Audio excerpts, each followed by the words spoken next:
Here we are, Chiney Ogwumike. As they say, on any given night at this level, anything can happen because the opponent is not expected to lie down. And we saw a very competitive Mystics team tonight, and they came out ready, on fire from the first quarter, and the Sparks had to regroup very quickly. But talk about the game tonight in its entirety. Basically, what's the lesson learned is? Yeah, I think the lesson learned is that, every team is going to give us their best shot. Los Angeles having, wearing the purple and gold, a lot of people want to beat LA. That's what they literally say, beat LA. So for us, it's just all about, being committed to the process and surrendering ourselves to the process, playing as hard as we can, and not trying to overthink the game. I think when you have a new coach, a new philosophy, a new offense, new defensive principles, you tend to think about, overthink and try to, be pleasers in the sense of, I have to do this for the play, I have to do this.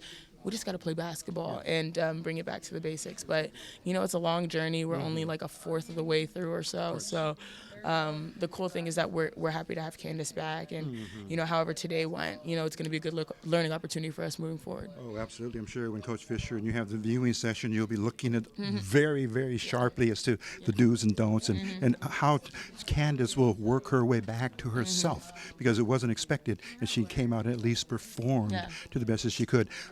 Talk about what Coach Fisher was kind of just suggesting and recommending to the team to keep it together while she was in this transition. Yeah, I just think he knows that we are capable of greatness, and it's sort of where is that? Tap into that and really work at that. For us, it's just more so understanding that we have to take everything seriously.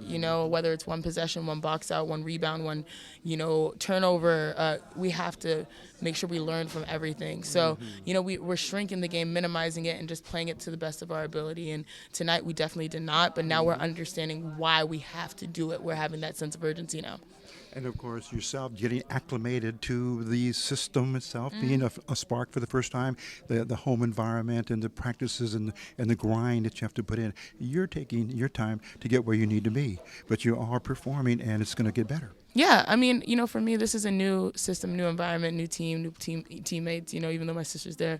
And for us, it's just you sort of have to take a step back and just watch, learn, and we have a great group of people, veterans and coaches that know the game, multiple MVPs on this team, defensive players of the year, WNBA champions, even Coach Fisher's an NBA champion, so we have so much greatness around us. It's just for me being able to absorb it and letting it just rub off on me and inspire me to play as hard as I can and do the most I can. And the last quick question, the missing player, Elena Beard.